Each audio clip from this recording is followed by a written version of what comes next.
Hello there, I'm with the CEO of Africa-Centric Entertainment, and I want to get to know him more since you've met here. So let's just get to know your name, what you love doing for fun. Let's keep it easy. Yeah, my name is Marek. I'm the MD at ACE, Africa-Centric Entertainment. Why I'm here, we're putting together, and we've founded together with Hustle Sasa, an East African touring company that's executing this East Africa tour for Maven Records as one of our first events, touring them throughout East Africa. What I like doing for fun, exactly what I'm doing here, frankly. So I'm in the right place. So it doesn't feel like tiring doing work because you're doing what you love. Exactly, and I think that's a key, right? It's not maybe everybody is lucky that way. This thing found me. I didn't even find it. That was 15 years ago when I started, or 12 years ago, starting working with Sauti Soul. So, yeah, that is the key. If you can find something that you love doing, then it doesn't feel like work, and you don't get as easily tired, and, yeah, you just do a good job, I think.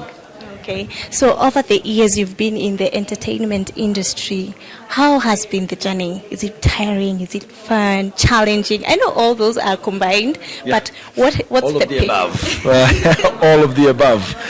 Definitely tiring. Look, just because you love what you're doing doesn't mean it's not going to get tiring and not going to get hectic. But the journey has been nothing but a blessing. I have had the opportunity to really not only experience but also engage in Kenyan and East African culture and African culture as a whole. I grew up in South Africa for many years.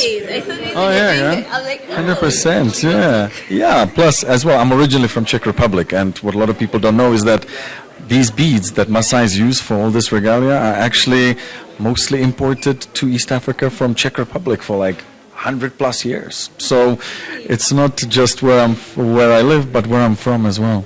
Oh, that is nice. And what did you study when you were in school? Did you study what you're doing right now, or the journey diversed to where you are?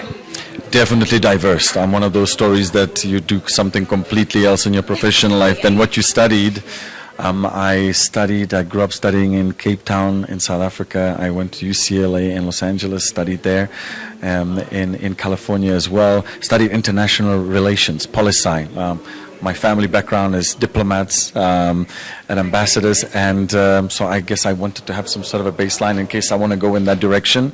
And I was always interested around global politics and the global order at total. So that's what I studied, and that's not what I ended up doing. I'm not in politics.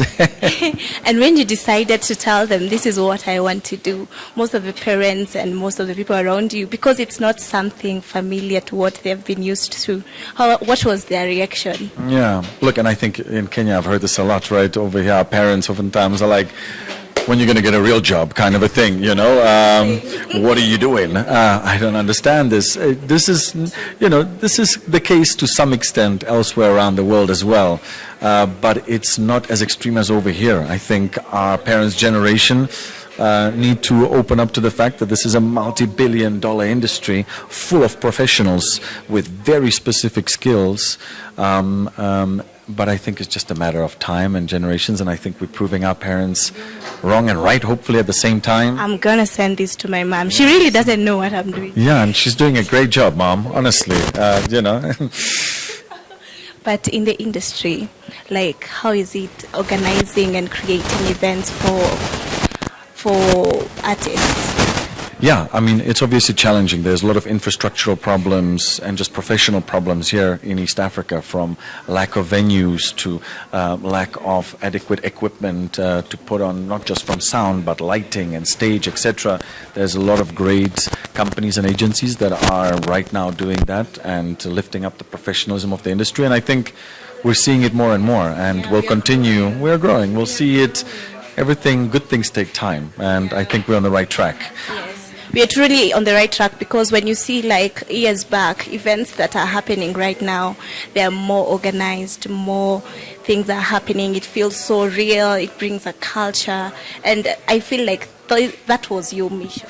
That was, and I think one of the first, I guess, big projects like that I can recall is from 2016, when we did the Live and Die in Africa tour with Sauti Soul. We had the whole branded bus, touring bus, going from city to city to city all throughout Kenya and East Africa, and then we obviously went Pan-African and internationally with the tour. But that was one of the first kind of moments where I was like, okay, this is really what's needed.